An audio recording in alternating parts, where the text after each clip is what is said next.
Assalamualaikum warahmatullahi wabarakatuh. Perkenalkan, nama saya Zainin Sinulaila Rahma. Saya di sini akan sedikit menjelaskan tentang ringkasan beberapa jurnal dari mata kuliah kajian sanad Prodi Ilmu Al-Quran dan Tafsir.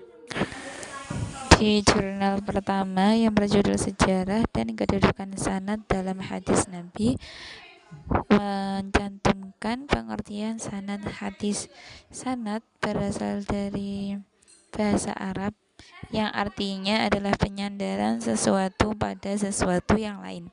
Menurut istilah, sanad berarti silsilah periwayatan yang menghubungkan kepada matan hadis dari periwayatan terakhir sampai kepada Nabi Muhammad SAW. Sanad memiliki beberapa istilah seperti isnad, musnid, dan musnad yang sangat berkaitan erat, dan kalimat-kalimat tersebut atau istilah-istilah tersebut berasal dari kata sanad sendiri. Istilah yang berkaitan dengan sanad akan kita bahas pengertiannya. Yang pertama, isnad. Isnad menurut bahasa adalah menyandarkan sesuatu kepada yang lain. Menurut istilah, isnad berarti mengangkat atau menyederhanakan suatu hadis kepada yang mengatakannya. Istilah kedua ada musnid. Secara bahasa, musnid berarti orang yang menyandarkan. Secara istilah berarti orang yang meriwayatkan suatu hadis yang disertai dengan menyebutkan sanad hadisnya. Istilah ketiga ada musnad. Musnad berarti sesuatu yang dinisbatkan atau sesuatu yang disandarkan. Menurut istilah, ada beberapa pengertian, yaitu yang pertama sebagai kitab hadis yang berisi koleksi hadis dari sahabat, hadis yang mencakup seluruh sanad hingga Nabi, dan musnad digunakan juga oleh ulama hadis sebagai sinonim dari sejarah pemakaian sanad. Perlu diketahui bahwa pada masa jahiliyah tidak mementingkan kebenaran berita dari apa yang mereka terima, jadi tidak terlalu mementingkan adanya sanad. Di masa Nabi, penggunaan sanad itu masih sangat sederhana. Nah, penggunaan sanad mulai berkembang di akhir abad 1 Hijriah. Penggunaan sanad dalam periwayatan hadis menjadi sangat penting karena hadis adalah salah satu sumber ajaran Islam yang tentu keasliannya harus dijaga dengan menjaga kevalitan sanad. Kedudukan sanad pada hadis. Sistem sanad dianggap sebagai keistimewaan bagi umat Islam dan sangatlah penting bagi agama Islam. Pentingnya peranan sanad menyebabkan para ulama ulul hadis mengklasifikasikan hadis berdasarkan kesahihannya, kemaudhu'annya, makbulnya, mardud, serta tingkat dan kualitas sanad. Unsur-unsur sanad hadis. Terdapat 3 unsur sanad hadis yang sangat penting yang harus dijaga kevalitannya. Ketiga unsur ini merupakan kesatuan yang mengantarkan kepada matan hadis. Tanpa jaminan kevalitan 3 unsur ini, maka matan hadis tidak dapat dipertanggungjawabkan apakah benar-benar berasal dari Nabi Muhammad SAW. Unsur yang pertama ialah rijal as-sanad.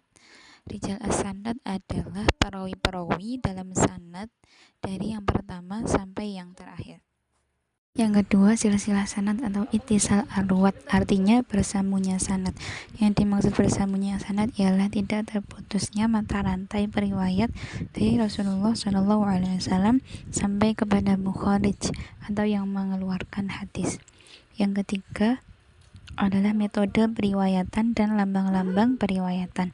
Jumhur ulama menyepakati ada 8 metode yang dianggap akurat dalam proses periwayatan hadis. Jurnal kedua yang berjudul Kajian Matan dan Sanad dalam Metode Histori. Di jurnal ini, Dr. Muhammad At-Tahan menjelaskan ada 5 syarat untuk mempelajari sanad hadis. Yang pertama, mencari biografi perawi. Memuat informasi perawi secara umum. Biografi perawi shighoh ataupun dhaif sangatlah penting bagi orang yang ingin mengetahui biografi perawi. Yang kedua, membahas keadilan dan kedhabitan perawi. Yang ketiga, membahas syad dan ilat hadis.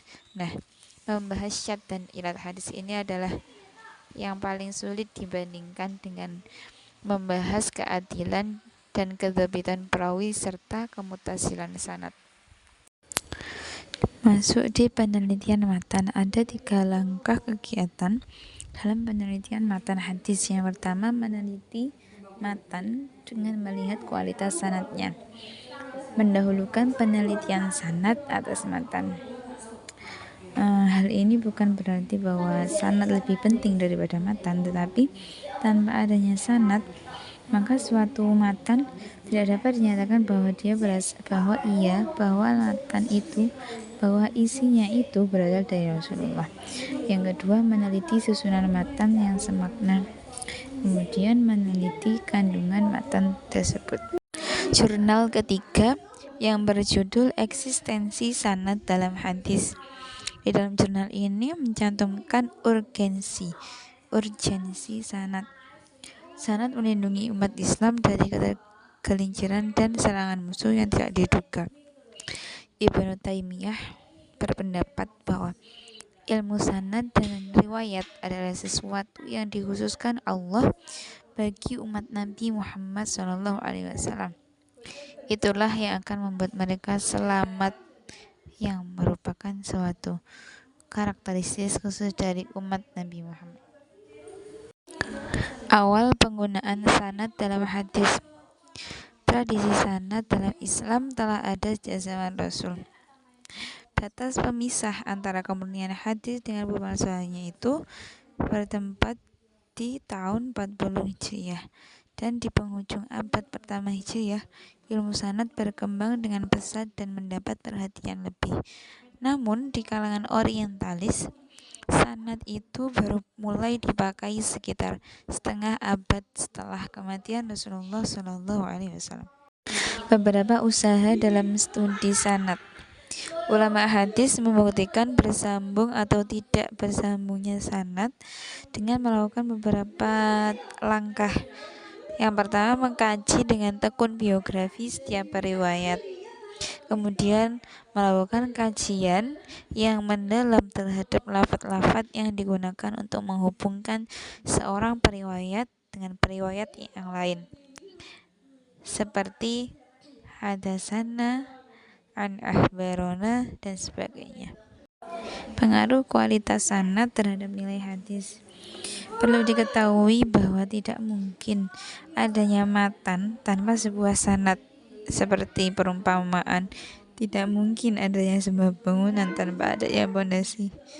Atau bisa diungkapkan lagi, tidak mungkin ada jasad yang hidup tanpa roh. Sanad menjadikan ukuran yang sangat menentukan dalam menerima dan menolak sebuah hadis. Syarat hadis akan diterima jika, yang pertama, jika rijalnya adalah orang-orang yang siqoh.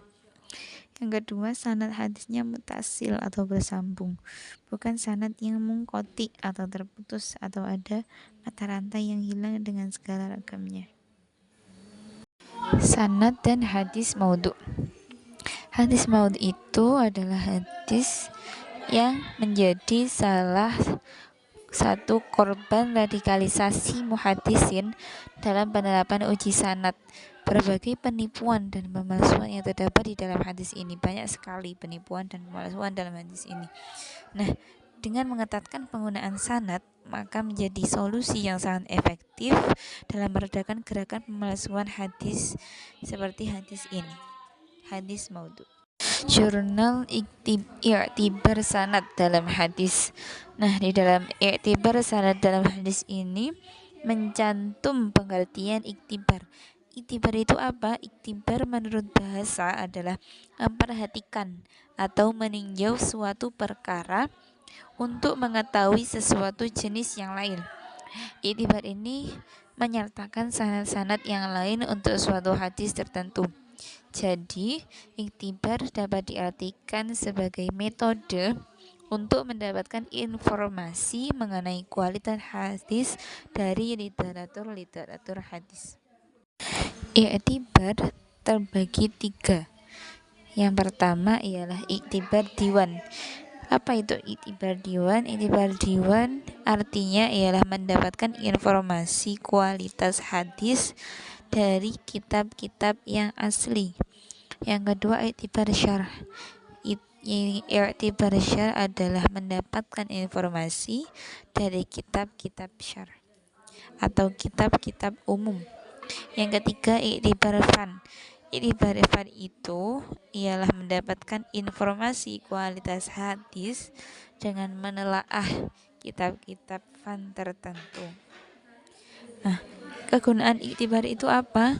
Iktibar berguna untuk mengetahui keadaan sanad hadis seluruhnya, dilihat dari ada atau tidak adanya pendukung berupa periwayat yang berstatus muttabi atau ia syahid.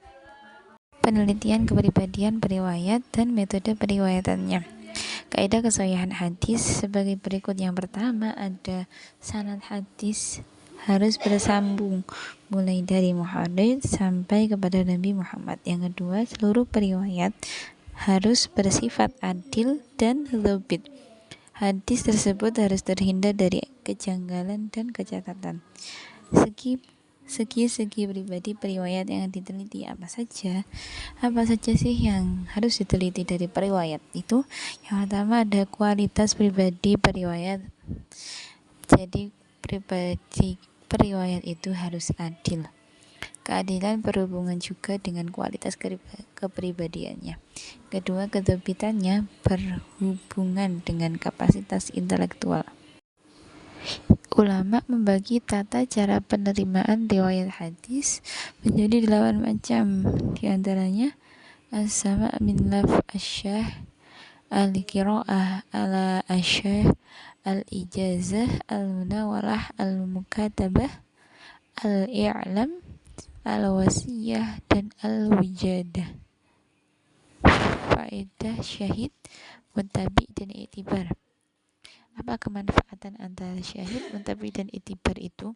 Iktibar adalah metode atau cara untuk sampai kepada keduanya, sampai kepada muttabi dan syahid. Jurnal selanjutnya ialah kritik sanad hadis. Telaah metodologisnya. Langkah penelitian sanad hadis yang pertama ialah mengumpulkan seluruh sanad hadis dan kemudian melakukan iktibar sanad dengan cara pembuatan skema seluruh jalur sanad. Langkah yang kedua, meneliti perawi dan metode periwayatan yang mereka gunakan. Langkah ketiga, penelitian terhadap keberkesinambungan sanad. Dan langkah yang keempat ialah membuat kesimpulan hasil penelitian sanad sesuai dengan hasil temuan yang ada di lapangan. Jurnal selanjutnya yaitu berjudul Metode Kesahihan Sanad Hadis. Telaah terhadap pemikiran Syuhudi Ismail dalam kaidah kesahihan hadis. Biografi Syuhudi Ismail. Siapa sih Syuhudi Ismail itu? Yaitu seorang tokoh ilmu hadis yang cenderung menggunakan pendekatan kontekstual dengan mempertimbangkan asbabul wurud dalam memahami hadis. Nah, pengetahuannya yang mendalam tentang ilmu hadis mengantarkan dirinya menjadi gula yang dikelilingi semut. Pemikiran Syuhudi Ismail.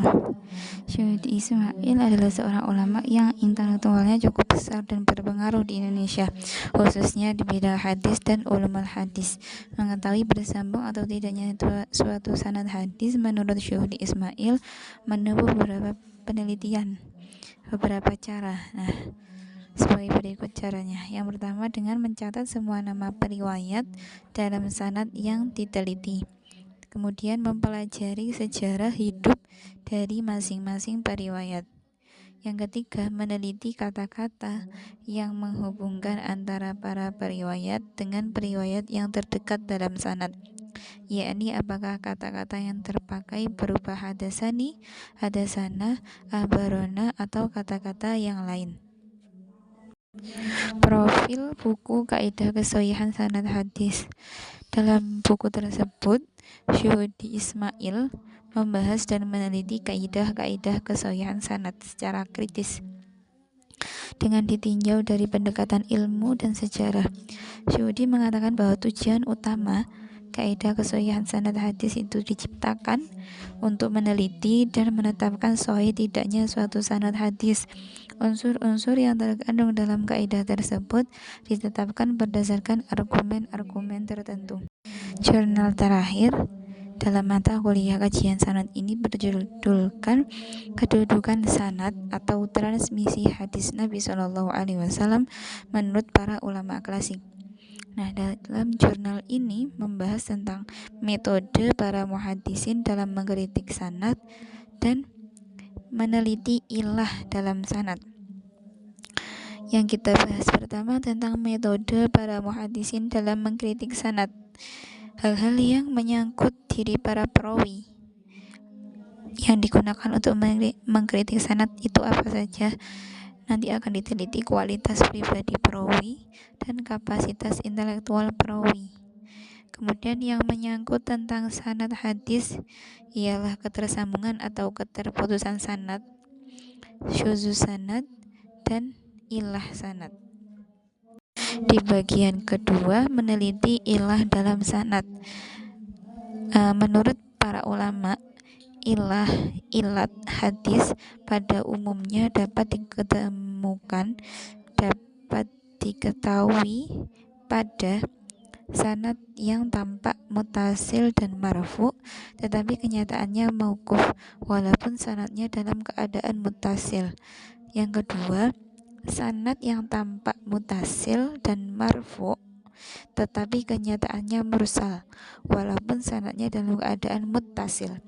Yang terakhir, dapat diketahui ilat itu ketika dalam hadis itu telah terjadi kerancuan karena bercampurnya dengan hadis-hadis yang lain. Demikian beberapa penjelasan yang dapat saya sampaikan. Saya mohon maaf yang sebesar-besarnya apabila dalam penyampaian tadi mungkin ada kesalahan kata atau beberapa yang kurang tepat. Saya sampaikan mohon maaf. Dan kepada Bapak dosen, Bapak Zainal Muttaqin yang telah membimbing mengampu mata kuliah kajian sanad, saya sampaikan terima kasih sebesar-besarnya. Semoga apa yang saya sampaikan tadi bisa bermanfaat bagi kita semua. Amin. Terima kasih. Wassalamualaikum warahmatullahi wabarakatuh.